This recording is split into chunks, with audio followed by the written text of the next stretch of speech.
बैठे मीडिएशन करें, डायलॉग करें, जुडिशियल रास्ते इख्तियार करें, वो कहते नहीं तुम आईएमएफ से भीख सर मांगते। सर आईएमएफ से भीख, आईएमएफ की भीख कहाँ आ गई? जब हाँ मैं नहीं आपसे सर, कह रहा वो हूँ, नहीं सर, आप बिल्कुल ठीक कह रहे हैं सर, हम सारी दुनिया से भीख मांगते हैं, हम तो खुद कहते हैं, लेकिन उसपे भारत को क्या प्रॉब्लम है? हम किसी से भी भीख मांगे, वो मतलब हमारा काम है, हमारा काम ही है सर। हम पाकिस्तान बनने से लेकर अभी तक भीख ही मांग रहे हैं सर। खाते के साथ ही इसमें जिन्होंने मांग भी रहे हैं। पैसे मांग लिए थे सर, हम सबसे पैसे मांगते हैं सर। उसमें मुझे नहीं पता भारत को इतना बुरा, असल में हमने भारत से नहीं मांगे, किसी वक्त मोदी जी से पैसे मांग के देखते हैं।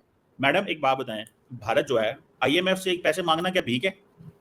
सर बार बार मांगना भीख है सर, एक बार, दो बार, चार बार, 26, 27वीं बार जाएंगे नहीं तो सर वो लोन जो है ना वो थोड़ा अजीब नहीं सा। मैडम, पाकिस्तान ने यूएन में जाके रिक्वेस्ट की है और कहा है कि हम चाहते हैं कि भारत के साथ डायलॉग हो, डिस्कशन हो, हम नॉर्मलाइजेशन चाहते हैं, हम्म। हम मीडिएशन चाहते हैं, हम जुडिशियल प्रोसेसेस को वैल्यू देना चाहते हैं। भारत के वहाँ पे जो एम्बेसडर साहब हैं उन्होंने कहा है जी पाकिस्तान जो है वो सीरियल मंगता है, ये आईएमएफ से पैसे मांगता है और दहशतगर्दी कराता है। तो इसाक डार साहब, आपको पता है पाकिस्तान के फॉरेन मिनिस्टर वहाँ पे गए हुए थे। सो पाकिस्तान ने एक एफर्ट की कि मजीद डायलॉग की बात की जाए, इंगेज किया जाए, लेकिन इंडिया जो है वो कह रहा है नहीं, एक तो तुम लोग मांगते हो, चलो ठीक है, दुनिया कर्जे तो लेती है, सारी दुनिया कर्जे लेती है, हम भी कर्जे लेते हैं। दूसरा उन्होंने कहा नहीं आप दहशतगर्दी कराते हैं। तो डोंट यू थिंक कि इंडिया को थोड़ी हमारी इस ऑफर को कबूल करना चाहिए, डायलॉग को? क्या समझती हैं, इंडिया क्यों नहीं कर रहा है इस ऑफर को मैडम कबूल?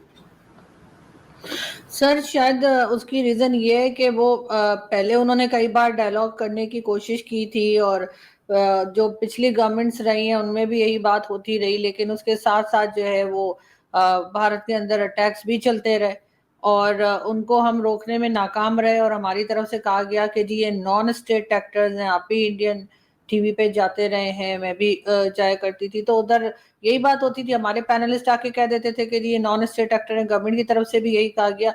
तो मेरे ख्याल है अब भारत जो है वो इस चीज में अब तैयार नहीं है कि जब तक आप इस चीज को नहीं रोकेंगे, क्योंकि अगर हमारी साइड से कोई जा रहा है और कश्मीर में जा रहा हो या कुछ भी कर रहा हो, तो वो हमारी भी उतनी ही जिम्मेदारी बन जाती है जितनी उनकी साइड की सिक्योरिटी के लोगों की बनती है कि उन्हें रोका जाए। इस वजह से शायद मुझे लगता है कि अब वो डायलॉग के लिए तैयार नहीं है, या तो जैसे हमने लास्ट टाइम भी बात की थी बिलावल साहब की, कि उन्होंने कहा है कि जी हाफिज सईद और मसूद अजहर इस तरह के लोगों को उनको दिया जा सकता है, हैंडओवर किया जा सकता है, तो या तो वो पहले हैंडओवर कर दें, एक आध को तो कर ही दें, एक को तो कर ही देना कम से कम, ताकि भारत को लगे कि हाँ हम सीरियसली अब इस चीज के ऊपर काम कर रहे हैं। हम उन लोगों को हैंडओवर भी नहीं करेंगे, यहाँ पर उनको सपोर्ट भी जारी रहेगी, वो एक तरह का हाउस अरेस्ट करके ये बात भी चलती रहेगी, और भारत से कहेंगे कि आप बात कर लें, तो वो क्या बात करेंगे? और बात तो उनके फॉरेन मिनिस्टर जो हैं डॉक्टर जयशंकर, उन्होंने पहले भी कहा था कि अगर बात हुई तो कश्मीर पर होगी या टेररिज्म पर होगी। तो उस पे अगर हम बात करेंगे तो आपके ख्याल से क्या बात की जा सकती है, जब हम अपने ही उन लोगों को बिठा के रखा हुआ है जिनको सारी दुनिया टेररिस्ट कहती है, सिर्फ भारत नहीं। ऐसे में भारत हमारे साथ क्या बात करेगा? मैडम इतने आउटस्टैंडिंग इश्यूज हैं भारत और पाकिस्तान के, कश्मीर के है, सियाचिन का मसला है, सरक्रीक का मसला है, एलओसी के मसले हैं, इतने सारे मसले हैं। और फिर आपको पता है कि दोनों साइड में लोग जो हैं वो कारोबार भी करना चाहते हैं।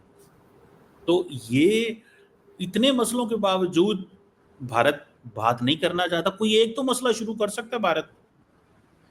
नहीं सर, जब तक टेररिज्म, उन्होंने साफ कहा है, ये मैं नहीं कह रही हूँ, ये भारत की गवर्नमेंट ने कहा है कि जब तक आप टेररिज्म नहीं बंद करेंगे, नहीं रोकेंगे, रोकने की कोशिश नहीं करेंगे, जब तक बात नहीं होगी, terror and talk can not go together, ये तो उन्होंने कह कह के, जिसे कहते हैं ना कि पाकिस्तानियों को भी उनकी ये सेंटेंस याद हो गई है।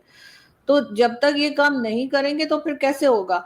आप चाह रहे हैं कि वहां पर जो अटैक्स चल रहे हैं, जो यहाँ से गजवा हिंद और क्या क्या कह के जैद आमिद साहब और इस तरह के लोग भी बातें करते रहते हैं, उन तक को तो रोका नहीं जा रहा कि जी आप इसके सब की स्टेटमेंट ना दें, इस तरह की वीडियो ना बनाएं। जो लोग ऐसी वीडियो नहीं बना रहे उनके ऊपर तो एक्शन हो रहा है मेरे जैसे, लेकिन जो लोग नेगेटिव बातें कर रहे हैं, जो बार बार कह रहे हैं जी गजवा हिंद हो जाएगा, हम भारत में ये कर देंगे वो कर देंगे, उनको तक रोका नहीं जा रहा है पाकिस्तान की गवर्नमेंट की तरफ से। तो भारत कैसे भरोसा करेगा? आप बताइए, वो क्या बात करेंगे कि ठीक है हमारे यहाँ पर आके आपके लोग अटैक करते रहे कश्मीर के जिहाद के नाम पर या किसी भी नाम पर, और उसके बाद हम आपके साथ बिजनेस की भी बात करेंगे, दोनों तरफ के लोग ट्रेड भी करना चाह रहे हैं। इसके लिए डेफिनेटली अगर हम भी भारत की जगह होते हमारा भी यही जवाब होता। मतलब बात तो फिर वही है कि इंडिया चाइना से बात करना चाहता है, बेशक उन्होंने उनकी जमीन हथिया ली है, लेकिन हमसे नहीं बात करना चाहता। वैसे ही हमसे क्यों, चाइना से क्यों करना चाहता है? बेशक वो उनकी जमीन भी ले गए हैं, और इस पे आपको नहीं लगता कि चाइना से भी फिर ना करे बात? सर चाइना की तरफ से कभी टेररिज्म नहीं हुई ना। वो जमीन पे अगर उन्होंने कोई कब्जा किया है अगर चाइना ने, तो वो दोनों आपस में लड़के वो बार बार इधर से उधर से इधर होती रहती है, जो न्यूज आती रहती है। वो कहते हैं जी कब्जा कर लिया, राहुल गांधी कहते हैं जी जमीन पे कब्जा हो गया, ऐसा हो गया। लेकिन कहीं ना कहीं जाकर फिर दोबारा से कुछ और खबर आने लगती है कि जी ये वापस ले लिया। अब उस चीज में मैं इसलिए नहीं बोलूंगी कि मुझे बहुत ज्यादा उसकी नॉलेज नहीं है कि इन्होंने कौन सी जमीन ले ली और कब वापस कर दी, क्योंकि ये इनका चलता रहता है।